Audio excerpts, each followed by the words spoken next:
Well, howdy, howdy, howdy. Nearly senior citizen here, greetings boys, girls, and all of our non-binary friends, and welcome to this, a brand new day. Thumbs up for that. The very little I have been outside so far, it is blue sky, harsh sun, and, well, it's supposed to be a near 90 today, so I'm not really looking forward to heading out, especially since you can't tell really well on this. My backs of my hands and this part of my arms are getting baked into leather, and I haven't been able to find any sunscreen anywhere yet. So I'm burning. I don't want to turn into leather. My skin is getting thinner. I'm getting older. So, oh boy. Past that, I hope your day has been going well. I am freshly shorn and shaved and bathed and lubricated with lotion from my head to my feet, which literally, head to my feet, I put it on all over. Skincare is important, especially at my age. Yay. So thumbs up. Unfortunately, it's almost noon. Late start this morning, and I've been up since 6. Uh-oh. So, got stuff to not do. Maybe a phone call, maybe not. Otherwise, today is just generally a being a magpie day, which is going out and looking at cool things and collecting shiny rocks. The equivalent thereof. Thumbs up? Now, there is something that I do want to talk about. Because again, good writing, but environmental storytelling, and tying into what I've talked about before with moving into the future. I was crying last night while lying in bed. And I may well cry about this while talking about it because it deeply affected me. The environmental storytelling in both Fallout 3 and Fallout New Vegas. I deliberately play with the wild and wackier parts on, because even with the wild and wacky parts, it is still so damned grim. I mean, we may look upon Fallout 3 as being goofy, but the environmental storytelling behind 3 and in Fallout New Vegas and the DLC is devastating. And especially in Fallout New Vegas, one of them. But so many rooms you go into in Fallout 3. The only occupant may be in a bathtub. But they weren't taking a bath, because they're also surrounded by a whole bunch of empty whiskey bottles. And the only other thing with them is a knife. Or they're lying there, there's a whole bunch of chems, and they're in that bathtub, and there's a gun.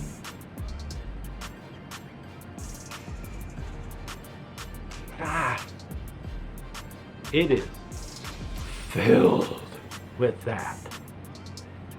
And the functional equivalents, because you'll find office stuff like where there's somebody slumped over a desk and there's a gun. There is so much. And again, it's got me just thinking about that.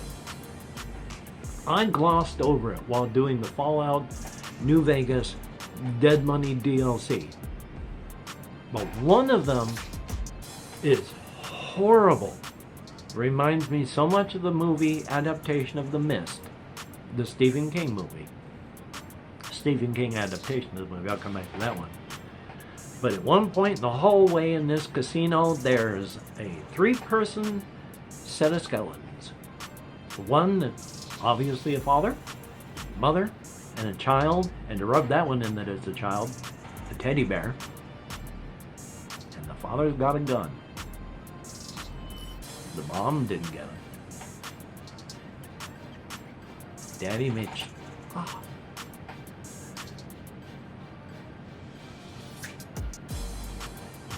Daddy made sure they didn't suffer.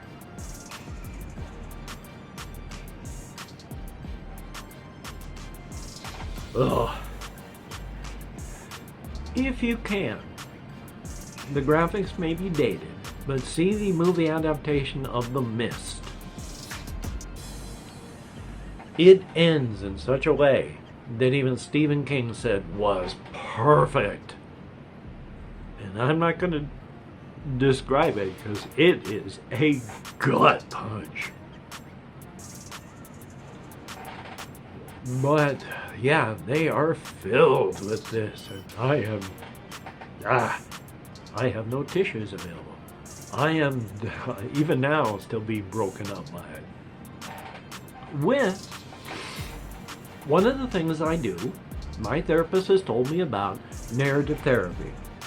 You write about a situation to guide it in a different situation to aid your perception and how you deal with the situation. It can't change the situation. It can change your perception. And if you change your perception, it changes how you deal with it, and you can deal with it in a more healthy manner. One of the things I have, one of the characters is a person who is displaced in time by well over 1 million years. They saw their friends die of old age. They were separated from the rest of their world and their life, and they were going to get married. And that all came to a halt. And then everyone that was trapped with them died of old age. Something happens, and 1.4 million years later they wake up. And at one point, because they can't let go. Because if they let go of those memories, they'll be lost in time, and they can't handle that. So they're carrying that ball of pain with them. And eventually, that paralyzes them. They can't move forward. The ball of pain is too heavy. And what I'd said before about it, I can't even remember exactly now because ADHD. But, he was already lost in time. He's just hanging on to his memories. And when he's paralyzed, where he is, he's able to deal with it. It takes time, but he can deal with it. And at last, he's able to set down the ball of pain, reconcile, with the present, to move on into the future. I've had to set down my ball of pain, my late wife, so I can reconcile with the present, so I can move on into the future. Now, in comments, somebody talked about something, a situation in Fallout New Vegas. There is a super mutant type person, except they're Nightkin. They're further on, and making someone Nightkin can severely damage their mind. And one of the people that is that way is a grandmother. She lived her full life, had grandkids, and then was spirited away and experimented on and turned into what she is.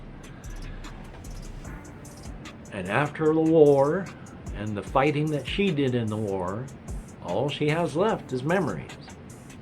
She can take the medicines and do the treatments that will stop her mental pain. And she'll forget everything. And right now, the memories of her grandchildren are very precious to her. But until she puts down the ball of pain and reconciles with the present, she can't move on into the future. Of course, the right idea is to set down the ball of pain, take the treatment, forget, and make the most of your new life.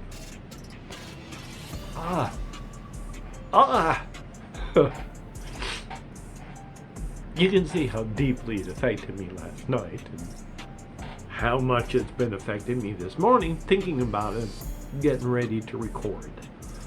I do have tissues in my pocket. I am an old man and my nose runs, so I carry travel tissues with me everywhere.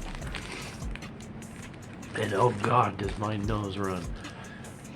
If I blink too fast, my nose runs. If I sneeze, my nose runs. If I get the wind in my eyes, my nose runs.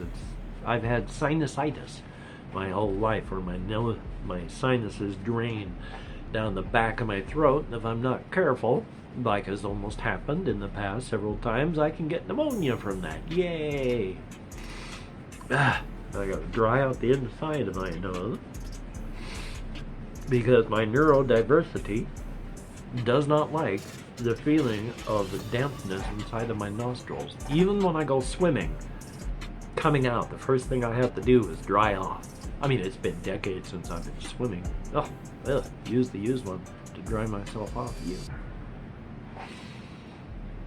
So that's where I am that way. Thumbs up. On the rest of the front, not much is happening. I do have some phone calls that I need to try and make. I gotta try and contact the United States government finance, find out what's going on, see how much I actually owe, try to pay some of it before they take money out of my SSI again. Try to deal with the realities of not having a functional PlayStation 4, not having an Xbox, and with everything happening over at Microsoft. We're seeing end-stage capitalism big time here, but we're only entering. It's gonna get a hell of a lot worse before it gets a hell of a lot worse.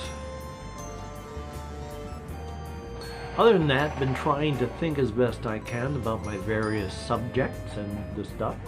The solo RPG thing, I think likely, instead of being able to type it up, because I'm not going to, I might be able to use a voice synthesis thing. Not quite sure. Those are terrible. I watched a lot of things on YouTube about them, not about them with CC, and those are awful. So I don't know how they would work with my voice. So thumbs up. But I do want to make videos on these things because I do think it's fascinating.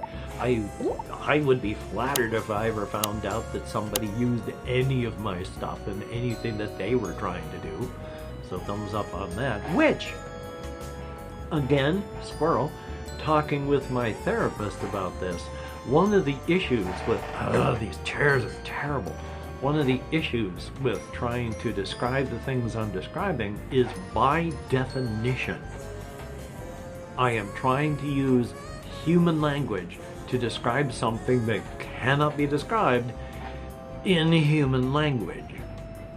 It's reductionist and minimalist, but it's a very good way to think about cosmic horror and whether or not anything falls into that category.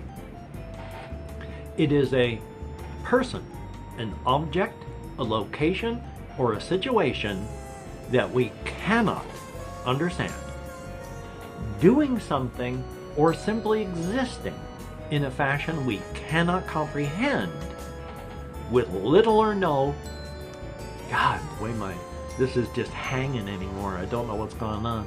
My nerves suddenly letting it droop when I talk, and then with little or no regard for human health, safety, or lives. If anything fits into that category, that's what it is on its most reductionist level. Of course, you add more things onto it. That's just the bare skeleton. So there you go. You're trying to use human language to describe something that cannot be described using human language. Even though I have within my head as much an understanding of Dread Amaterasu, mother of all, the one who gave birth to the rest of the Angakira, her children. She is a cosmic horror so powerful she mangled the laws of existence when she arrived here. She is the Gakira, most powerful. There are 4 categories: Gakiru, little predator; Gakiri, predator; Gakiru, large predator; Gakira, most powerful. upon Dread Amaterasu's arrival in our multiverse, it twisted everything so that most powerful Gakira is now a title and a crown that she alone wears with pride. She is Dread Amaterasu. There's no way to describe a cosmic horror, and to the best of my understanding of what she would be, I can tell you, imagine a gigantic maggot crawling through wet, sticky tunnels, surrounded by smaller maggots, and she's constantly laying eggs. And that's nothing like what she is, but that's the best way to really think of her in some ways. Cosmic horrors, I mean, they exist on such a level that we likely wouldn't even be able to understand them, especially like see them. Be able to understand that that's what we're dealing with. A being of some sort. They are on such a level above us. There's so much information given out that we don't have receptors for. So we can't describe them. But, of course, she has her 12 children, the Angakira. Now, in every universe within this multiverse, of which we are a part because multiverses can split, but within this multiverse, if you are dealing with any one of the 13 cosmic horrors, you're likely dealing just with one of the Angakira, not the Angakira, the Angoka, because when work in an individual universe is needed, because if Dread Amaterasu stepped within our universe, within one click of the Planck clock, our universe would have burned into quantum ash. But if they need work done, generally she will birth something known as an Ang and send it to one of her children. They will process this Ang into the tool needed, it's still a living being, and send it into the universe where they want something done. It burrows into the side of reality, it lays its eggs, and the Angoka come out. These are aspects of the cosmic horrors, and at the same time, they are their own individual beings. But when you were talking to an aspect of, say, Gatsire, you are speaking to an aspect that has its own individual lives, needs, and desires, but everything lines up perfectly with the actual Gatsire. You might as well be talking to the cosmic horror itself. These beings we can at least partially comprehend, though they will drive us mad through exposure. Especially since I posit within this setting especially, our brains love puzzles and love fixing things and figuring things out.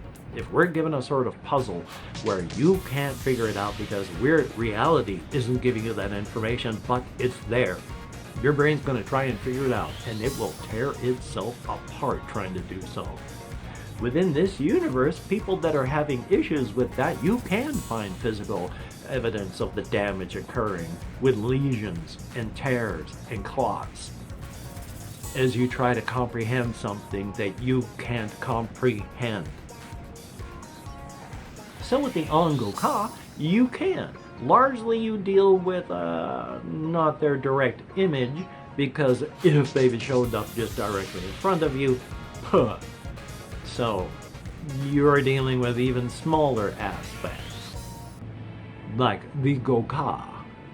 But we'll deal with all that later, because I've just been rambling since I've also been working on my solo RPG setting and the people that live within it. A big thing working on the Elvandri, the dwarves of this setting, there is still a big, even about 250 years after the Elvandri came up out of their homes underground around the world. But of course, those in Karthkog didn't know that was happening around the world until people from the continent of Lanlua showed up, and they discovered that. But the Elvandri are a huge philosophical problem that is still raging amongst those who deal with such things, among the Orcani, and to a smaller level the rest, because everything about Hulat culture on the continent of Karthag is influenced by the Orkani. If they had not listened to and done everything the Orkani as a culture through time had to figured out what to do as it was happening, there would be no one alive. They were that instrumental just to survival. Everything about life among the Hulat is influenced by that. If you're not one of the three races of the Hulat, you are Akhulat. Hulat is people. Akhulat, not people, animals. All the other races are technically Akhulat. You're not one of those three. That's changing among the younger types, of course, but this philosophical thing, and I mean it's raging, because the Elvandri, they literally came from here. And even after 300 years, where all of the original people who came up out of the soil, their ruins underground, all of those individuals who saw it and started this philosophical debate, long dead. And the Orkani are still raging in debates and thoughts and philosophical chains about this. Are they Hulat? Are they Akhulat? And again, the younger generations, especially among the Habani, they look upon as everybody's Hulat people, instead of the Goya being Goya Akhulat. Goya animals, not Hulat. They are looked upon as Goya Hulat, and the Dwarlin Hulat instead of the Dwarlin Akhulat. So things are changing, but the Orkani, it's slow, because the Orkani, the way I describe them, you may well come across with an impression upon them as self-righteous, humorless, holier-than-thou jerks. And I have really changed the language on that. And you would be right. They are. They are self-righteous.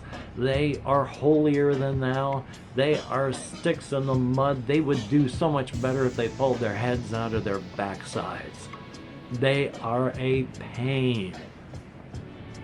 But if it hadn't been for them, there would be no life right now in this form among the big three as there is. Of course, coming down into the rest of Karthag, they're coming across everything that wasn't influenced by the Orkani, because the place that they're coming from, and the place that they have been colonizing on the upper northern parts of Karthag is maybe 25% of the entire continent.